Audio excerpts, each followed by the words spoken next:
During a family gathering, my brother stood up and declared, "Mom and Dad decided I should move into your house." I took a sip of my drink and said, "That's funny because I sold it last week." His jaw dropped when I handed him. Family gatherings in my family are like an obligation, not a celebration. Twice a year we all get together at my parents' house Christmas and my mom's birthday. It's a forced tradition, one I have tolerated for years. But this year, this was the year I had enough. A little background, I'm the older sibling, and my younger brother, let's call him Jake, has been the golden child since birth. He's the type that could set the house on fire, and my parents would scold the fire department for not arriving sooner. Meanwhile, I once got grounded for getting an A instead of an A. Jake never held a job for more than 6 months. At 34, he was still living with my parents, not contributing a single penny. He didn't pay rent, didn't buy groceries, didn't even do chores. My parents babied him, and I was the one they constantly leaned on, whether it was borrowing money, fixing things around their house, or playing therapist whenever Jake got dumped by his latest girlfriend. But this year, this year was different. A few months before this family gathering, I had a realization. I was done. Done being their safety net. Done being the fallback plan for their golden boy. So, I made some moves. One of those moves? Selling my house. The gathering from hell. I arrived at the family gathering already knowing something was up. My mom was practically glowing, and Jake had this smug grin like he had just won the lottery. Halfway through dinner, my dad cleared his throat, nudging Jake. My gut told me I wasn't going to like what came next. Jake stood up, raised his glass, and with a huge smile on his face, announced, "So, Mom and Dad decided I should move into your house." Silence. I stared at him. Fork halfway to my mouth. My mom clapped her hands together. "Yes. Since you're always traveling for work, it makes sense for Jake to live there, instead of wasting money on rent. Now, let me be clear. They never asked me. Never mentioned it. Never even hinted at it. Just decided amongst themselves that my house was now Jake's new bachelor pad." I calmly set my fork down, reached for my wine, took a sip. Then, in the most casual tone, I said, "That's funny because I sold it last week." Jake's smug expression vanished. My mom's face paled. My dad choked on his drink. "What?" My mom finally managed to say. "I sold the house," I repeated, pulling a thick envelope from my bag. I slid it across the table toward Jake. "And since I knew you'd try to pull something like this, I even brought proof. That's the finalized sale contract." Jake ripped the envelope open, eyes scanning the document in horror. "No, no, no. You can't do this. I was supposed to move in. Mom and Dad said." "Mom and Dad don't own my house," I said, now turning my attention to my parents. "And neither do you." Meltdown ensues. My mom immediately started crying. "How could you do this? Your brother needs a place to live." I shrugged. "He's 34. He can figure it out." Jake slammed the papers down. "You can just buy another place. Let me move in until then." I left. Like, genuinely left. "You expect me to just buy another house because you need a place to crash? Do you hear yourself?" But, nope. I stood up. Not my problem. That's when my dad, who had been silent until now, finally spoke. "This was selfish, my name. You know your brother isn't as successful as you." "I know," I said, grabbing my coat. "But that's because he's never had to be, because you two keep enabling him." And with that, I walked out. The fallout the next few weeks were glorious. Jake had an absolute meltdown. He actually went to the house and knocked on the door only to find a lovely retired couple living there. He screamed at them about his house and got himself escorted off the property. My parents called me demanding I fix it. I blocked them. Then the extended family got involved. The calls, the messages, they came flooding in. "Jake is homeless now because of you. Your parents are heartbroken. You should have told them first. It was just one house. You could have given it to your brother." I ignored them all. Eventually, word got out that Jake had moved into my parents' basement. A 34-year-old man sleeping on a couch in the house he never had to leave in the first place. Karma. As for me, I took my money and left for a long vacation. And I don't plan on coming back anytime soon. The nightmare wasn't over. I thought that was the end of it. I thought I had made my grand exit, washed my hands of their nonsense, and could move on with my life. But no, Jake and my parents were just getting started. A week into my vacation, I got a call from a restricted number. I usually ignore those, but something told me to pick up. "Where the hell are you?" It was my mom, her voice shrill. "We've been trying to reach you for days." I sighed. "Mom, I blocked all of you for a reason. You have no right." She screeched. "Do you know what you've done? Jake is suffering." I put the phone on speaker and went back to sipping my drink, lounging on the balcony of my beachside rental. "Oh yeah? What's he up to now?" "He got evicted." I blinked. "Evicted? From your house?" My mom let out a dramatic sigh, like she had been personally victimized by my actions. "Yes. He had some trouble, and we had to ask him to leave." "It's all because of you." I bit back a laugh. "How is it my fault that you kicked him out? You forced him into a bad situation." I rolled my eyes. "Okay, what did he do?" Silence. Then, reluctantly, she said, "He ran up our credit cards. We told him it was just for emergencies, but he maxed them all out." I nearly choked on my drink. "Wait. You gave him credit cards?" My God, how stupid are you? "Do not speak to me like that.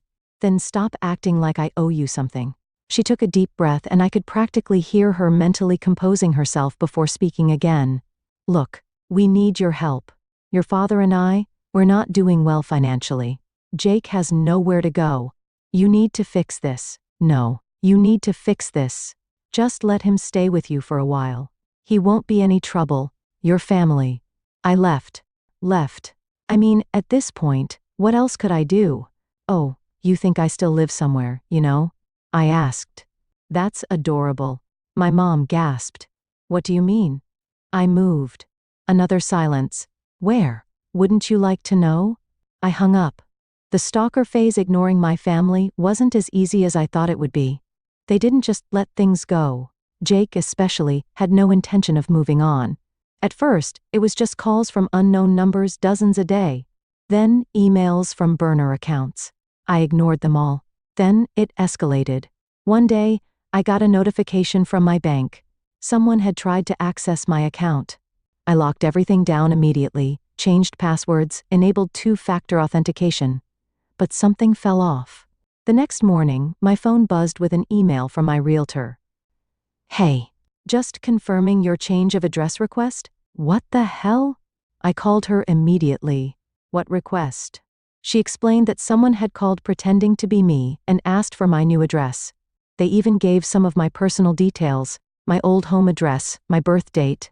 But my realtor got suspicious when they couldn't answer a basic security question. I knew exactly who was behind it.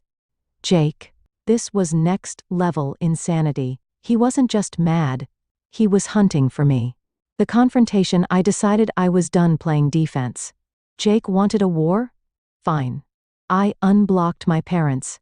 The moment I did, my mom's number lit up my screen. I answered, "What the hell is wrong with Jake?" I snapped. She actually had the nerve to sound offended. "Why are you so angry?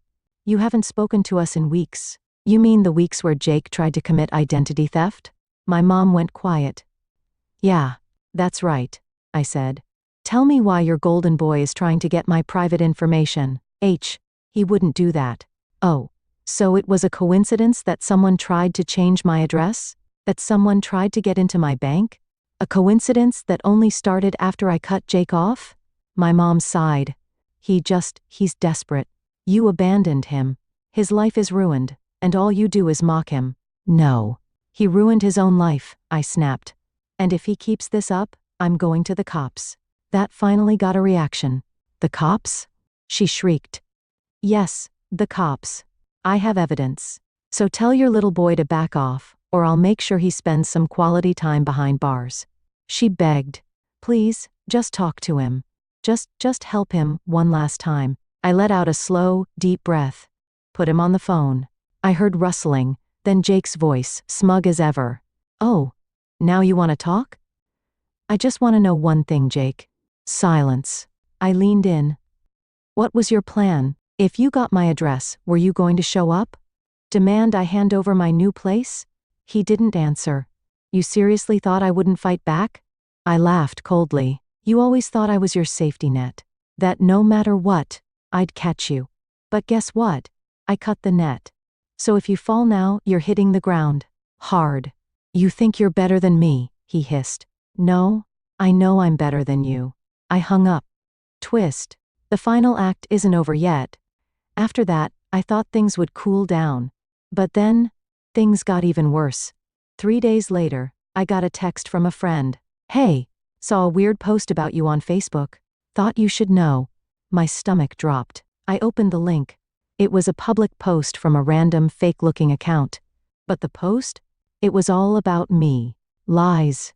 Crazy, twisted lies. It claimed I had abandoned my dying parents. That I stole money from them.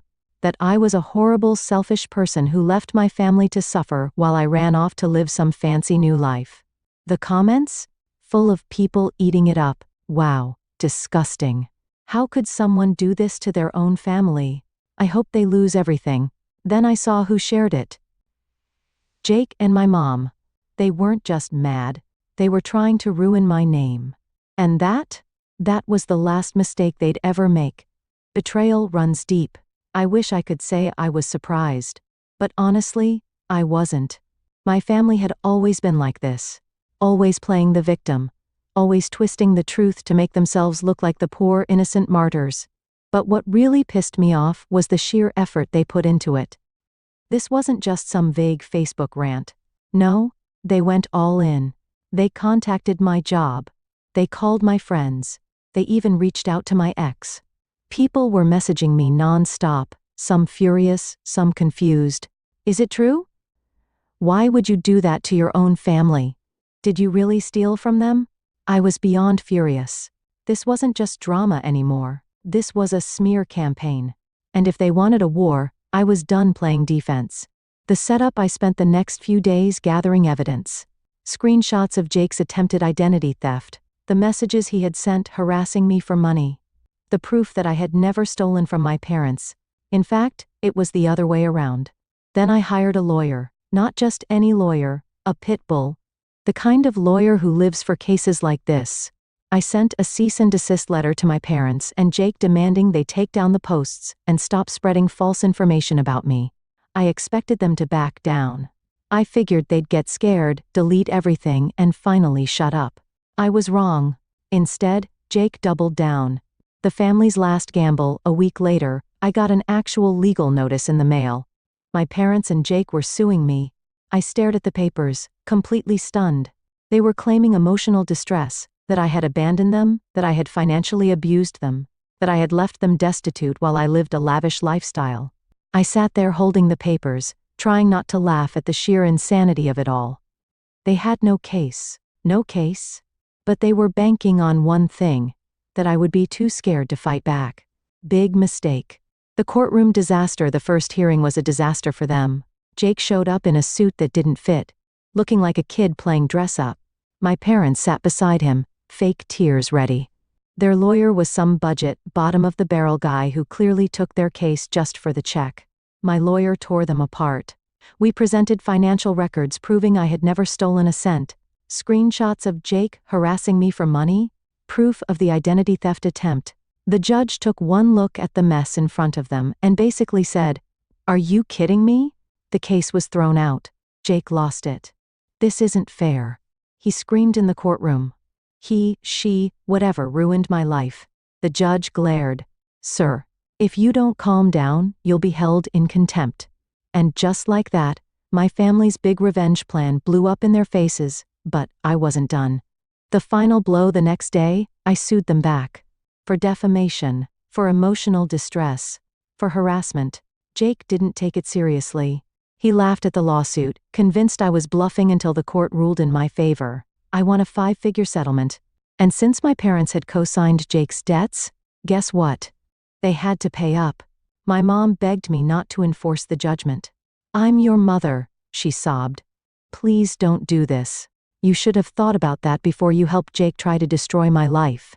She screamed at me, called me heartless, but I didn't care. I made sure that every single penny got collected. Jake? Broke. My parents? Financially wrecked. And me? I took my money and never looked back. But then, One last twist. Months later, I got an email from Jake. The subject line? You win. But you should know something. I almost didn't open it, but curiosity got the better of me. The email was short. Mom and Dad lied to me too. They told me they had set up an inheritance for me, that if I waited, I'd be taken care of. They never saved a dime. I was supposed to get the house, your house. That's why they pushed me to move in. Because they needed you to keep it so I'd have something. I stared at the screen, my heart pounding. Then came the kicker. They're in deep debt, not just from the lawsuit. They owe people money, bad people. And now that they're broke, guess who those people are coming after? My blood ran cold. I knew my parents weren't great with money. But bad people? How bad are we talking? And just like that, I realized this wasn't over. The truth comes crashing down after reading Jake's email. I sat there for a long time, just processing. My parents had lied to everyone. Not just me, not just Jake, everyone. They weren't just bad with money. They weren't just entitled. They were in deep with the wrong people. And now, those people were looking for payment. And if my parents didn't have the money, someone was going to get hurt. I had two choices. Walk away. Let them deal with their own mess. Find out just how bad this really was. Against my better judgment, I decided to find out. Digging up the dirt, it didn't take long to get answers. A few calls to old contacts, a few records pulled, and the truth hit me like a train. My parents owed over $100,000. Not just to banks, not just to credit card companies, to loan sharks. And Jake? Turns out, he wasn't the only screw-up. My dad had a gambling problem. My mom had been covering for him for years. When their money ran out, they started borrowing. When their borrowing wasn't enough, they made promises they couldn't keep. And when I sold my house, that was the last safety net they thought they had. Now with nothing left, someone was coming to collect. Jake's desperate plea 2 days later, Jake showed up at my door. I don't even know how he found me, but there he was, disheveled, desperate, scared. He looked nothing like the smug jerk I had grown up with. I need your help, he said. I crossed my arms. Why would I do that? His hands were shaking. Because if you don't, someone's going to die. For the first time in my life, I saw real fear in Jake's eyes. They came to the house, he whispered. Mom and Dad thought they could talk their way out of it. They were wrong. What happened? I asked, my stomach twisting. Jake swallowed hard. They trashed the place. Took everything valuable. Left a warning. What kind of warning? Jake pulled up his sleeve. There on his forearm was a deep, fresh bruise. They told me if they don't get their money soon, next time, it won't just be a warning. I let out a slow breath. So what? You expect me to pay off their debt? Jake shook his head. No. I expect you to help me take them down. The setup for justice, I didn't want to get involved. I had spent years getting away from my family's mess. But this was different. So I did what they never expected me to do. I went to the police, and I gave them everything. The fake lawsuit they had filed against me, the identity theft attempt, the fraud, the proof of their debts. And then? I tipped off the loan sharks. Not with money. Oh no. With evidence. I showed them exactly how much my parents had. How they had hidden assets. How they had been lying to everyone. Within a week, my parents were arrested. Fraud. Tax evasion. Debt-related crimes. They had scammed people. Lied, borrowed money they never intended to pay back. And now they were going to prison. And Jake? Jake had a choice to make. He could keep running, or he could finally grow up. For the first time in his life, he did the right thing. He testified against our parents, told the court everything, helped the police track every scam, every lie, every debt. It didn't erase what he had done, but it was the first step toward fixing his own life. He got probation, community service, a fresh start. And me? I walked away for good. Justice served. My parents got sentenced to 5 years in prison. Jake got his life together. And me? I finally got what I had wanted for years. Peace. No more phone calls. No more manipulation. No more drama. I was free. And for the first time in my life, it felt damn good. The end.